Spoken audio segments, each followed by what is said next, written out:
ছাদ থেকে একদিন একটা ককশিট পেয়ে আমি মাঝখানে গোল করে কেটে একটা ওয়ালমেটের মতো বানিয়েছিলাম। এই হচ্ছে এটার ছবি। ইদানিং ক্লে ক্রাফটিং করতে এত বেশি ভালো লাগে যে আমি এই আউটসাইডের যে অংশটা এটাও ফেলে দিই নেই। ভাবছি এটা দিয়ে পরবর্তীতে অন্য কিছু একটা করার ট্রাই করব। আর অনেক দিন আগে আমি কিন্তু এই ল্যাম্পটা বানিয়েছিলাম। এটার ফুল টিউটোরিয়াল ভিডিওটাও আমার পেজে আপলোড করা আছে, যারা দেখতে চান দেখে আসতে পারেন। আসসালামু আলাইকুম এভরিওয়ান, সবাই কেমন আছেন? কে কোথা থেকে আমার ভিডিওটি দেখা শুরু করেছেন আশা করছি কমেন্ট করে জানাতে ভুলবেন না।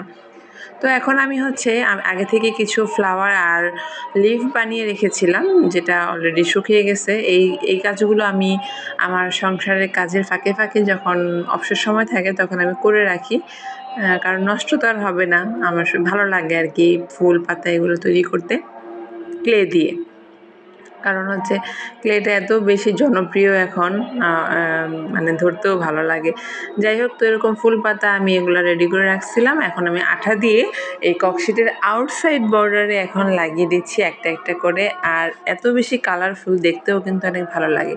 তো এই হচ্ছে আমার ফাইনাল লুক, পুরোটা আমি লাগিয়ে ফেলেছি।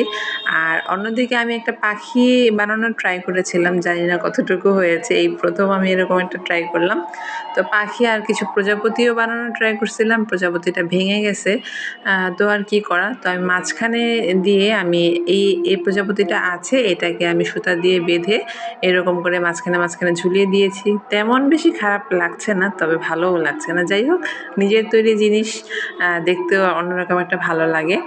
তো এটা আমি কোথায় সেট করব এভাবে দেখছিলাম। তো ফাইনালি আমি জানালার যে পর্দা থাকে সেই মাঝখানে আপাতত লাগিয়ে দিয়েছি, কিন্তু এটা আমি এখানে রাখবো না। আজকের ভিডিওটা আর বেশি বড় করব না। আপনাদের কাছে কেমন লাগলো আজকের ভিডিওটি জানাবেন কমেন্ট করে। আজকে এই পর্যন্তই। আল্লাহ হাফেজ, সবাই ভালো থাকবেন, সুস্থ থাকবেন।